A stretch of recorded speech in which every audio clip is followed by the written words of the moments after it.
Mapagpalang araw mga ate at mga kuya. Welcome muli sa aking channel, ang Kuya Nanding. Ang pagninilaya natin ngayon ay mula sa sulat sa mga taga-Roma, chapter 8, verses 18 to 21. Sa ganang akin, ang mga pagtitiis sa kasalukuyan ay hindi mahihahambing sa ihahayag ng kaluwalhatiang sa atin.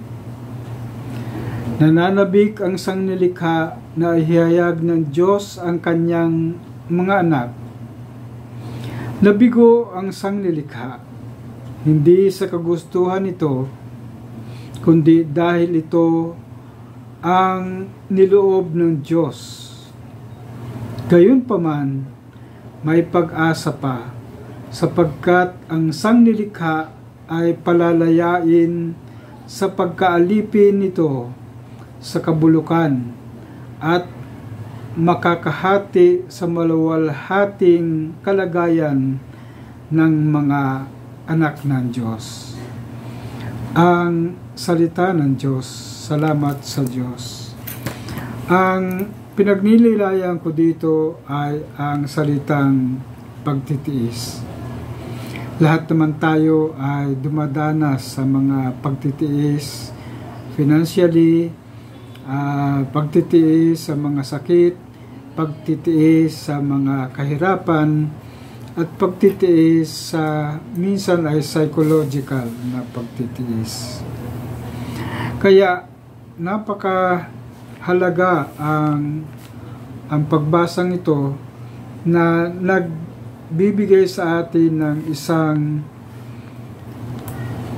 pangako na ang kaginhawahang walang hanggan at nangangailangan ito ng tibay ng loob, tatag ng loob ng sarili at pananampalataya.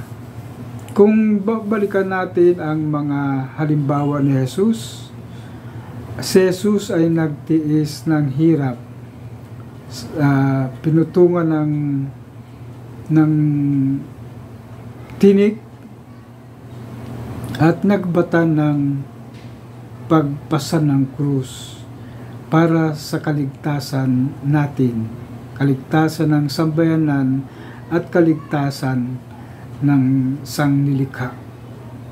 Kaya ang call to action sa atin dito bilang mga anak ng Diyos ay magkaroon tayo ng tibay ng loob, tatag ng pananampalataya, pamamagitan ng panalangin, na huwag tayong mawala ng pananampalataya na ang Diyos ay kasama natin araw-araw at siya ang nagbigay ng tiwalang ito sa atin.